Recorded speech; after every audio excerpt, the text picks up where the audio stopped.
ಕರಾವಳಿಯಲ್ಲಿ ಆತಂಕದ ನಡುವೆ ಕೋವಿಡ್ನಿಂದ ವ್ಯಕ್ತಿ ಬಲಿ, ಜನಜಂಗುಳಿ ಸೇರೋ ಕಡೆ ಮಾಸ್ಕ್ ಧರಿಸಿ ಎಂದ ಆರೋಗ್ಯ ಸಚಿವರು. ದೇಶದಲ್ಲಿ 20 JN1 ಪ್ರಕರಣ ಪತ್ತೆ, 60 ವರ್ಷ ಮೇಲ್ಪಟ್ಟವರಿಗೆ ಇನ್ಮುಂದೆ ಬಸ್ನಲ್ಲಿ ಮಾಸ್ಕ್ ಮಸ್ಟ್. ನಾಳೆ ಸಿಎಂ ನೇತೃತ್ವದಲ್ಲಿ ಹೈ ವೋಲ್ಟೇಜ್ ಮೀಟಿಂಗ್. ಟಿಎಂಸಿ ಸಂಸದರ ವರ್ತನೆಗೆ ರಾಷ್ಟ್ರಪತಿ ಖಂಡನೆ. ದೆಹಲಿಗೆ ಹೊರಟ HDK ಸೀಟು ಹಂಚಿಕೆ ಬಗ್ಗೆ ಚರ್ಚೆ. ಹಾಸ್ಟೆಲ್ ಬಾತ್ರೂಮ್ನಲ್ಲಿ ಕ್ಯಾಮೆರಾ ಇಟ್ಟ ಕಾಮುಕ. ಎಲ್ಲವನ್ನ ನೋಡೋಣ ಕರ್ನಾಟಕ ಟಾಪ್ 20ಯಲ್ಲಿ. ಕೊರೋನಾ ವೈರಸ್ನ JN1 ಉಪತಳಿಯ ಒಟ್ಟು 20 ಸೋಂಕು ಪ್ರಕರಣಗಳು ದೇಶದಲ್ಲಿ ಪತ್ತೆಯಾಗಿದೆ. ಕರ್ನಾಟಕದಲ್ಲಿ ಕೋವಿಡ್ ಸೋಂಕಿನಿಂದ ಒಬ್ಬ ವ್ಯಕ್ತಿ ಮೃತಪಟ್ಟಿದ್ದಾರೆ ಅಂತ ಆರೋಗ್ಯ ಸಚಿವ ದಿನೇಶ್ ಗುಂಡೂರಾವ್ ಹೇಳಿದ್ರು. ಕೇಂದ್ರ ಆರೋಗ್ಯ ಸಚಿವ ಮನ್ಸುಖ್ ಮಾಂಡವೀಯ ಎಲ್ಲ ರಾಜ್ಯಗಳ ಆರೋಗ್ಯ ಸಚಿವರ ಜೊತೆ ವಿಡಿಯೋ ಕಾನ್ಫರೆನ್ಸ್ ಮುಖಾಂತರ ಸಭೆ ಮಾಡಿದ್ರು. ಬಳಿಕ ಮಾತನಾಡಿದ ದಿನೇಶ್ ಗುಂಡೂರಾವ್, ರಾಜ್ಯದಲ್ಲಿ ನಿನ್ನೆ ಕೊರೋನಾ ವೈರಸ್ ಸೋಂಕಿಗೆ 64 ವರ್ಷದ ವ್ಯಕ್ತಿ ಸಾವನ್ನಪ್ಪಿದ್ದಾರೆ. ಕಳೆದ 5 ದಿನದ ಹಿಂದೆಯೇ ಚಾಮರಾಜಪೇಟೆ ನಿವಾಸಿ ಸಾವನ್ನಪ್ಪಿದ್ದಾರೆ. ಈತನಿಗೆ ಶ್ವಾಸಕೋಶದ ಸಮಸ್ಯೆ, ಬಿಪಿಯಿಂದ ಬಳಲ್ತಾ ಇದ್ರು. ಮಲ್ಲಿಗೆ ಆಸ್ಪತ್ರೆಯಲ್ಲಿ ಚಿಕಿತ್ಸೆ ಪಡಿತಾ ಇದ್ರು. ವ್ಯಕ್ತಿ ಸಾವನ್ನಪ್ಪಿದ ಹಿನ್ನೆಲೆ ಕುಟುಂಬಸ್ಥರಿಗೆ ಕೋವಿಡ್ ಟೆಸ್ಟ್ ಮಾಡಿಸಲಾಗಿದ್ದು ಎಲ್ಲರದ್ದು ನೆಗೆಟಿವ್ ಬಂದಿದೆ. ಆದರೂ ಎಲ್ಲರೂ ಕ್ವಾರಂಟೈನ್ ನಲ್ಲಿದ್ದಾರೆ. ಸದ್ಯ ಮೃತ ವ್ಯಕ್ತಿಯ ಸ್ಯಾಂಪಲ್ ಅನ್ನು ಜಿನೋಮಿಕ್ ಸೀಕ್ವೆನ್ಸ್ಗೆ ಕಳುಹಿಸಿದ್ದು ವರದಿಗಾಗಿ ಬಿಬಿಎಂಪಿ ಅಧಿಕಾರಿಗಳು ಕಾಯ್ತಾ ಇದ್ದಾರೆ. ಕರ್ನಾಟಕದ ಇದುವರೆಗೂ ಒಂದಾಗಿದೆ. ಅವರು 64 ವರ್ಷ ಇರುವಂತ ಒಬ್ಬ ಪುರುಷ 15th ಡಿಸೆಂಬರ್ 5 ದಿವಸ ಆಯ್ತು ಇವತ್ತಿಗೆ. 5 ಮೇಲು ಅವರೊಬ್ಬರು ತೀರೋಗಿದ್ದಾರೆ. ಅವರಿಗೆ JN1 ಅಂತ ನಮ್ಗೆ ಇದನ್ನು ಗೊತ್ತಾಗಿಲ್ಲ. ಆದರೆ ಅವ್ರಿಗೆ ಒಂದು ಹೈಪರ್ ಟೆನ್ಷನ್ ಇತ್ತು, ಆಮೇಲೆ ಲಂಗ್ ಡಿಸೀಸ್ ಇತ್ತು, ಬ್ರಾಂಕಿಯಲ್ ಆಸ್ತಮಾ ಇತ್ತು, ಮತ್ತು ಪಲ್ಮನರಿ TB ಇತ್ತು, ಆಮೇಲೆ ಹಾರ್ಟ್ ಫೇಲಿಯರ್ ಆಯಿತು. ಅವ್ರಿಗೆ ಹಾರ್ಟ್ ಫೇಲಿಯರ್, ಕಾರ್ಡಿಯಕ್ ಅರಿಥ್ಮಿಯಾ ಎಲ್ಲ ಇತ್ತು. ಸೊ ಕಾರ್ಡಿಯೋಜೆನಿಕ್ ಶಾಕ್ ಆಗಿತ್ತು. ಸೊ ಆಲ್ಸೋ ಈ COVID-19 ಕೂಡ ಪಾಸಿಟಿವ್ ನ್ಯೂಮೋನಿಯಾ ಇತ್ತು ಅವ್ರಿಗೆ. ಅದು ಕೂಡ ಬಂದಿದೆ. ಕಳೆದ 3 ತಿಂಗಳು ಅಂದ್ರೆ ಆಗಸ್ಟ್ನಲ್ಲಿ ಕೊರೋನಾ ಉಪತಳಿ ಕಾಣಿಸಿಕೊಂಡಿದೆ ಅಂತ ಆರೋಗ್ಯ ಸಚಿವ ದಿನೇಶ್ ಗುಂಡೂರಾವ್ ಹೇಳಿದ್ರು. ಕೇಂದ್ರದ ಸಭೆ ಬಳಿಕ ಮಾತನಾಡಿದವರು, ಇದು ವೇಗವಾಗಿ ಹಬ್ಬೋ ವೈರಾಣು, ಒಮಿಕ್ರಾನ್ ರೀತಿಯ ವರ್ತನೆ ಇದೆ, ತೀರಾ ಹಾನಿಕಾರಕ ವೈರಾಣು ಅಲ್ಲ. ದೇಶದಲ್ಲಿ 20 ಪ್ರಕರಣ ದಾಖಲಾಗಿದೆ. ಕರ್ನಾಟಕದಲ್ಲಿ ಅತಿ ಹೆಚ್ಚು ಟೆಸ್ಟಿಂಗ್ ಮಾಡ್ತಾ ಇದೀವಿ. ನಿನ್ನೆ ಒಂದೇ ದಿನ 772 ಟೆಸ್ಟಿಂಗ್ ಮಾಡಿದ್ವಿ. ಸಾರಿ ILI ಕುರಿತು ಟ್ರೇಸ್ ಮಾಡೋಕೆ ಅಡ್ವೈಸರಿ ಮಾಡ್ತೇವೆ. ಆಕ್ಸಿಜನ್ ಸಪ್ಲೈ, ಐಸೋಲೇಷನ್ ಬಗ್ಗೆ ನಿಗಾ ವಹಿಸೋಕೆ ಸೂಚನೆ ಕೊಟ್ಟಿದ್ದಾರೆ. ವೆಂಟಿಲೇಟರ್ ನಿರ್ವಹಣೆಗೆ ಖರ್ಚು ಹೆಚ್ಚಾಗುತ್ತೆ, ಹಾಗಾಗಿ ನೆರವು ಕೋರಿದ್ದೇವೆ. ಹೆಚ್ಚು ಜನಜಂಗುಳಿ ಇರುವ ಭಾಗದಲ್ಲಿ ಮಾಸ್ಕ್ ಧರಿಸಿ, ನ್ಯೂ ಇಯರ್ ನಿಬಂಧನೆ ಬಗ್ಗೆ ಸದ್ಯಕ್ಕೆ ಪ್ರಸ್ತಾಪಿಸಿಲ್ಲ. ಆದರೆ ಶನಿವಾರ ಒಂದಷ್ಟು ಟೆಸ್ಟ್ ಮಾಡಿದಾಗ ಕೇಸಸ್ಗಳು ಹೆಚ್ಚಾಗಬಹುದು, ಹಾಗಾಗಿ ಅಲ್ಲಿವರೆಗೂ ಕಾದ್ ನೋಡೋಣ ಅಂದ್ರು. ಈಗ ಸದ್ಯಕ್ಕೆ ಯಾವುದೇ ರೀತಿಯ ನಿಬಂಧನೆಗಳಿಲ್ಲ. ಮಾಸ್ಕ್ ಹಾಕೊಳ್ಳೋದು ಎಲ್ರಿಗೂ ಒಳ್ಳೆಯದೇ. ಮಾಸ್ಕ್ ಬಗ್ಗೆ ಅದು ಖಂಡಿತ ಒಳ್ಳೆಯದೇ. ಮತ್ತು ಅದರಲ್ಲೂ ಕೂಡ ಕ್ರೌಡೆಡ್ ಪ್ಲೇಸಸ್, ಇಲ್ಲಿ ಹೆಚ್ಚು ಜನ ಇರುವಂಥ ಪ್ರದೇಶಗಳಲ್ಲಿ ಖಂಡಿತವಾಗಿಯೂ ಮಾಸ್ಕ್ ಹಾಕೊಳ್ಳೋದು ಎಲ್ರಿಗೂ ಒಳ್ಳೆಯದು. ಅದು ಖಂಡಿತವಾಗಿಯೂ ನಾವು ನಮ್ಮ ಅಡ್ವೈಸರಿಲಿ ಕೂಡ ಅದನ್ನು ಕಳಿಸ್ಕೊಡೋಣ ಫಾರ್ ಎವ್ರಿಬಡಿ. ಕ್ರೌಡೆಡ್ ಏರಿಯಾಸಲ್ಲಿ ಎಲ್ಲರೂ ಕೂಡ ಮಾಸ್ಕ್ ಹಾಕೊಂಡ್ರೆ ಅದು ಮಾಸ್ಕ್ ಹಾಕೊಳ್ಳೋದು ನಾವು ಅಡ್ವೈಸ್ ಮಾಡ್ತೀವಿ ಅಂತ ಹೇಳ್ಬಿಡೋಣ. ಬಿಕಾಸ್ ಅದು ಖಂಡಿತವಾಗಿಯೂ ಒಳ್ಳೆಯದೇ. JN1 ವೈರಸ್ ಅಂತಾರಾಷ್ಟ್ರೀಯ ಮಟ್ಟದಲ್ಲಿ ಹಬ್ಬುತ್ತಾ ಇದೆ. ದೇಶದಲ್ಲಿ 20 JN1 ಪ್ರಕರಣ ಪತ್ತೆಯಾಗಿದೆ. ಇದರಲ್ಲಿ ಗೋವಾದಲ್ಲಿ 18, ಮಹಾರಾಷ್ಟ್ರದಲ್ಲಿ 1, ಕೇರಳದಲ್ಲಿ 1 ಕೇಸ್ ಪತ್ತೆಯಾಗಿದ್ದು, ಗುಂಡೂರಾವ್ ಅವರು ಇದ್ರ ಬಗ್ಗೆ ಮಾಹಿತಿ ಕೊಟ್ಟಿದ್ದಾರೆ. ಗೋವಾದಲ್ಲಿ ಸೋಂಕಿತರು ಚಲನಚಿತ್ರೋತ್ಸವಕ್ಕೆ ಹೋಗಿ ಬಂದಿರೋದಾಗಿ ಆತಂಕಕ್ಕೀಡು ಮಾಡ್ತಾ ಇದೆ ವಿಚಾರ. ಹೈರಿಸ್ಕ್ ದೇಶಗಳಿಂದ ಬರೋರಿಗೆ ಸದ್ಯಕ್ಕೆ ಸ್ಕ್ರೀನಿಂಗ್ ಇಲ್ಲ. ಕೇರಳದಿಂದ ಬರುವ ಅಯ್ಯಪ್ಪ ಭಕ್ತರಿಗೂ ಸ್ಕ್ರೀನಿಂಗ್ ಮಾಡೋಕೆ ಹೇಳಿಲ್ಲ. ಕೋವಿಡ್ ಲಕ್ಷಣ ಇದ್ರೆ ಮಾತ್ರ ಪರೀಕ್ಷೆಗೆ ಒಳಪಡಿಸೋಕೆ ಸೂಚನೆ ಕೊಡಲಾಗಿದೆ. ಕೇರಳ ಗಡಿಯ 4 ಜಿಲ್ಲೆಗಳಲ್ಲಿ ಕೋವಿಡ್ ಟೆಸ್ಟ್ ಮಾಡಲಾಗುತ್ತೆ. ನಮ್ಮಲ್ಲಿ ಕರ್ನಾಟಕದಲ್ಲಿ 1, ಮಹಾರಾಷ್ಟ್ರದಲ್ಲಿ 1, ಆಮೇಲೆ ಕೇರಳದಲ್ಲಿ ಹೆಚ್ಚಾಗಿದೆ. ಆಮೇಲೆ ಗೋವಾದಲ್ಲಿ ಡೆತ್ಸ್ ಆಗಿಲ್ಲ.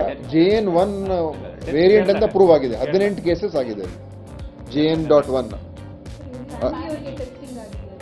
ಅವರೆಲ್ಲರಿಗೂ ಕೂಡ ಟೆಸ್ಟ್ ಮಾಡ್ಕೊಂಡಿರ್ತಾರೆ. ಸೊ ನಮ್ಮಲ್ಲಿ ನೋಡಿ, ಈಗ ಫಿಗರ್ಸ್ ಕೇಂದ್ರ ಸರ್ಕಾರ ಕೊಟ್ಟಿರೋದು ದೇಶದಲ್ಲಿ ಹೈಯೆಸ್ಟ್ ನಾವೇ ಮಾಡಿರೋದು. 1122 ಟೆಸ್ಟಿಂಗ್ ಲಾಸ್ಟ್ 24 ಅವರ್ಸಲ್ಲಿ. ಕೇರಳ 1094, ಆಮೇಲೆ ತಮಿಳುನಾಡು 318, ತೆಲಂಗಾಣ 319. ಎಲ್ಲ ದಕ್ಷಿಣ ರಾಜ್ಯಗಳೇ ಮುಂದೆ ಇದ್ದಾರೆ, ಮಿಕ್ಕಿದವರೆಲ್ಲ ಕಮ್ಮಿನೇ. ರಾಜ್ಯದಲ್ಲಿ ಕೋವಿಡ್ ಭೀತಿ ಹಿನ್ನೆಲೆ ರಾಜ್ಯ ಸಾರಿಗೆ ಇಲಾಖೆ ಮುನ್ನೆಚ್ಚರಿಕಾ ಕ್ರಮ ಕೈಗೊಂಡಿದೆ. ಸರ್ಕಾರದ ಮಾರ್ಗಸೂಚಿಯಂತೆ ಇನ್ಮುಂದೆ ಬಸ್ನಲ್ಲಿ ಮಾಸ್ಕ್ ಕಡ್ಡಾಯ ಮಾಡಿ ಸಾರಿಗೆ ಸಚಿವ ರಾಮಲಿಂಗಾರೆಡ್ಡಿ ಆದೇಶ ಹೊರಡಿಸಿದ್ದಾರೆ. ಸರ್ಕಾರದ ಆದೇಶವನ್ನು ನಾವು ಕಟ್ಟುನಿಟ್ಟಾಗಿ ಪಾಲನೆ ಮಾಡ್ತೇವೆ. ಕೇಂದ್ರ ಆರೋಗ್ಯ ಸಚಿವರ ಜೊತೆ ದಿನೇಶ್ ಗುಂಡೂರಾವ್ ಸಭೆ ಮಾಡಿ ಸಲಹೆಯನ್ನು ಪಡೆದುಕೊಂಡಿದ್ದಾರೆ. ಕೇರಳದಲ್ಲಿ ಕೊರೋನಾ ಆರ್ಭಟದ ಹಿನ್ನೆಲೆ ಕೇರಳದಿಂದ ಬರುವ ಹಾಗೂ ಹೋಗುವ ಬಸ್ಗಳಿಗೆ ಮುನ್ನೆಚ್ಚರಿಕಾ ಕ್ರಮವಾಗಿ ಸ್ಯಾನಿಟೈಸರ್ ಸಿಂಪಡಿಸೋಕೆ ಸೂಚನೆ ಕೊಡಲಾಗಿದೆ. ಸಚಿವ ರಾಮಲಿಂಗಾರೆಡ್ಡಿ ಸೂಚನೆ ಮೇರೆಗೆ ಅಧಿಕಾರಿಗಳು ಕ್ರಮ ಕೈಗೊಳ್ಳೋಕೆ ಮುಂದಾಗಿದ್ದಾರೆ. ನಮ್ಮ ಹೆಲ್ತ್ ಮಿನಿಸ್ಟ್ರು ಹೇಳಿದ್ದಾರೆ, ಯಾರ್ಯಾರು ಕೇರಳ ಹೋಗಿ ಬರ್ತಾ ಇದ್ದಾರೆ ಅವ್ರಿಗೆಲ್ಲ ಕೂಡ ಕೋವಿಡ್ ಟೆಸ್ಟ್ ಮಾಡಬೇಕು ಅಂತ ಈಗಾಗಲೇ ಮತ್ತು ಅಯ್ಯಪ್ಪ ಸ್ವಾಮಿ ಭಕ್ತರು ಭಾಳ ಜನ ಹೋಗ್ತಾರೆ, ಅವರು ಕೂಡ ಕೋವಿಡ್ ಟೆಸ್ಟು ಮಾಡಿಸ್ಕೋಬೇಕಾಗತ್ತೆ. ಮತ್ತು 60 ವರ್ಷಕ್ಕಿಂತಲೂ ಮೇಲ್ಪಟ್ಟಿರ್ತಕ್ಕಂಥವ್ರು, ಕೆಮ್ಮು ಜ್ವರ ಇದ್ದವರು, ಅವರ ಹಿತದೃಷ್ಟಿಯಿಂದ, ಬೇರೆಯವರ ಹಿತದೃಷ್ಟಿಯಿಂದ ಮಾಸ್ಕ್ ಹಾಕ್ಕೋಬೇಕು. ಮತ್ತು ನಮ್ಮ 2 ಇಲಾಖೆ ಬಸ್ಸು ಮತ್ತು ಬಸ್ಸು ಅಂದರೆ KSRTC ಜನ ಜಾಸ್ತಿ ಇರ್ತಾರೆ.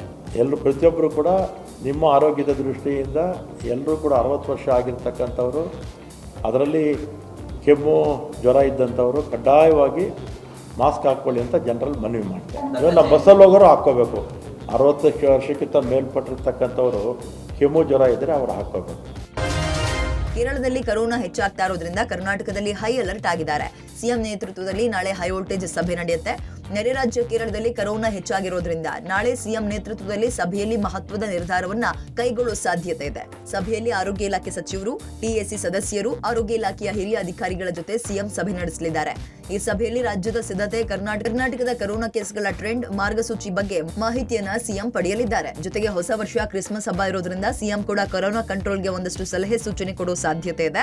ಎಲ್ಲಾ ಗಡಿಗಳಲ್ಲಿ ಆರೋಗ್ಯಾಧಿಕಾರಿಗಳು ಒಳಬರುವ ಹಾಗೂ ಹೊರಗೆ ಹೋಗೋರನ್ನ ತಪಾಸಣೆ ಮಾಡ್ತಿದ್ದಾರೆ. ಜೊತೆಗೆ ಬ್ಯಾನರ್ ಹಾಕಿ ಕೊರೋನಾ ಬಗ್ಗೆ ಜಾಗೃತಿ ಕೂಡ ಮೂಡಿಸಲಾಗ್ತಾ ಇದೆ.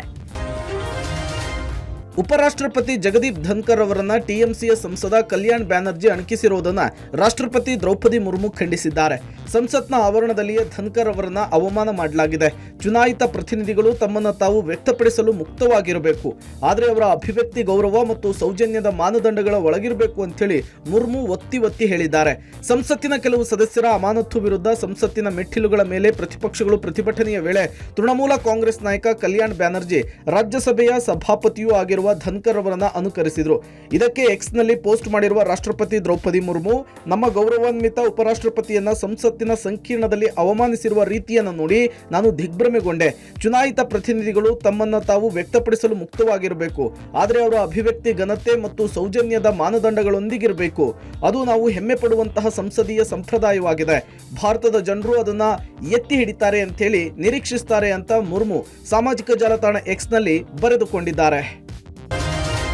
ಮುಂಬರುವ ಲೋಕಸಭಾ ಚುನಾವಣೆಗೆ ಕರ್ನಾಟಕದಲ್ಲಿ ಸೀಟು ಹಂಚಿಕೆ ವಿಚಾರವಾಗಿ ಬಿಜೆಪಿ ಜೊತೆ ಮಾತುಕತೆ ನಡೆಸೋಕೆ ಮಾಜಿ ಸಿಎಂ ಎಚ್ಡಿಕೆ ಸಂಜೆ ಡೆಲ್ಲಿಗೆ ಹೋಗಲಿದ್ದಾರೆ.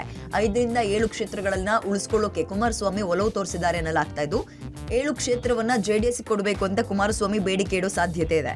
ಮಂಡ್ಯ, ಹಾಸನ, ಕೋಲಾರ, ಚಿಕ್ಕಬಳ್ಳಾಪುರ, ತುಮಕೂರು ಸೇರಿದಂತೆ 7 ಕ್ಷೇತ್ರದ ಮೇಲೆ ಜೆಡಿಎಸ್ ಒಲವು ಹೊಂದಿದೆ. ಎಚ್ಡಿಕೆ ಇವತ್ತು ರಾತ್ರಿ ಅಥವಾ ನಾಳೆ ಕೇಂದ್ರ ಗೃಹ ಸಚಿವ ಅಮಿತ್ ಶಾ ಅವರನ್ನ ಭೇಟಿಯಾಗಿ ಮಾತುಕತೆ ನಡೆಸೋ ನಿರೀಕ್ಷೆ ಇದೆ. 2019ರಲ್ಲಿ ನಡೆದಿದ್ದ ಲೋಕಸಭಾ ಚುನಾವಣೆಯಲ್ಲಿ ಕರ್ನಾಟಕದಲ್ಲಿ ಬಿಜೆಪಿ 28 ಕ್ಷೇತ್ರಗಳ ಪೈಕಿ 25ರಲ್ಲಿ ಗೆಲುವು ಸಾಧಿಸಿತ್ತು. ಆದರೆ ಈ ಸಲ ಗೆಲ್ಲುವ 15ರಿಂದ 18 ಕ್ಷೇತ್ರಗಳ ಬಗ್ಗೆ ಮಾತ್ರ ಬಿಜೆಪಿ ಹೆಚ್ಚಿನ ಒತ್ತು ನೀಡಲು ತೀರ್ಮಾನ ಮಾಡಿದೆ ಎನ್ನಲಾಗ್ತಾ ಇದೆ. ಇನ್ನುಳಿದ ಕ್ಷೇತ್ರಗಳನ್ನ ಜೆಡಿಎಸ್ಗೆ ಬಿಟ್ಕೊಡೋ ಲೆಕ್ಕಾಚಾರ ಹೊಂದಿದೆ ಅಂತ ಮೂಲಗಳು ತಿಳಿಸ್ತಾ ಇದೆ.